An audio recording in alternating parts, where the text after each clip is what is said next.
Mike, can you tell us a little bit about the role of technology and how it has changed the job and the nuts and bolts, the everyday work of a payroll professional over the last 10, 15, 20 years? Yeah, it's changed it quite dramatically. Obviously, a lot more time is spent paper-based or going through lots of different systems, lots of reconciliations. Excel has always been, and still to this day, is quite a big driver for payrollers. Technology itself, with different platforms that have been created, it enables a lot more automation. There's still checks that need to be done, but the speed and time to actually go through those processes and checks enables payrollers to actually focus more time on some of the technical, the background, working with different teams, HR or finance, to work from an overall business process using their technology to feed the information with less hands-on the data. I might just dig into that a little bit. That is interesting. Do you find that technology has allowed payroll to have a louder voice or a more impactful voice because it's giving you access to data which can benefit the wider company? Probably depends on the company, but my view is, as an industry, payroll has massively grown and almost outgrown being a baby brother of the accounting team. And so it's a greater role in its own right. The technology has helped to accelerate that, brought about by governments, authorities wanting data submitted real time, from a UK example, electronically. And the technology does provide the reporting, the quicker tools and access to enable us to say, hey, look at these stats, look at what's coming through, to help the business leaders make better decisions.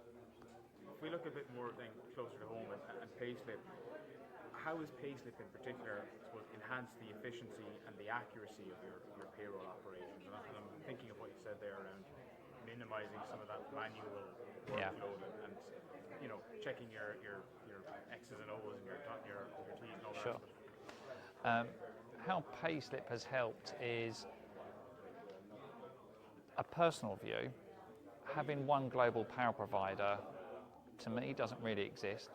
But even with a global payroll provider, you're going to get a varying level of service.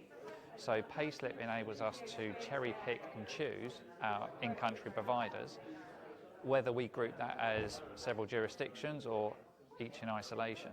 The downside for a company is you don't have any standard gross to net reports, payroll outputs, Payslip formats, and bizarrely, a gross to net means different things in different jurisdictions, and actually what in-country provider softwares can generate, whether it's Excel, PDFs, CSV files. Having the Payslip tool to be able to standardize all of those different reports, some jurisdictions call it basic pay, other jurisdictions call it salary, it might be in local language. So having this tool to be able to create all the mapping, so we have our own internal standardized narrative for a particular pay element, where we can standardize how we want to put it from a GL, journal perspective, feeding that information as one. Coming back to my earlier point, we can provide better information to the business, to our compensation team when it comes to review cycles, drilling into departmental costs. Payslip has harnessed that all together. It's not a slow process to bring that together, especially when you've got 20 odd jurisdictions in play. But that in itself has reduced the amount of time month on month, because once the mapping's there are changes and tweaks you have to do with providers when they drop in a new code that you haven't prepared for. But honestly, the amount of time month on month that you save by not having to go Excel, go back, what does this mean? There's an incorrect formula because they've done it manually and not extracted out of their system. Payslip removes all of that potential data points, touch points by hand.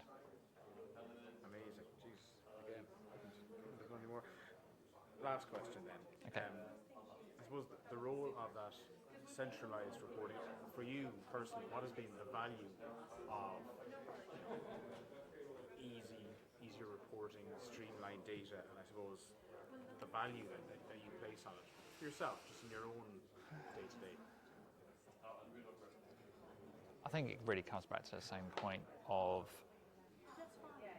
being able to respond to finance director, business leads who want information yesterday to make big decisions about how they go forward. That has been the big driver for us, and actually it makes us look more professional and polished to the business, because we're able to say, yeah, sure, give us an hour, we'll get that information to you, as opposed to, yeah, we've got to pull that data from 3 or 4 different Excel files, and actually we say it takes a day. So it's about the standardised format, polished look and feel to the reporting, and accuracy, and the overall timeliness to respond to those kind of queries.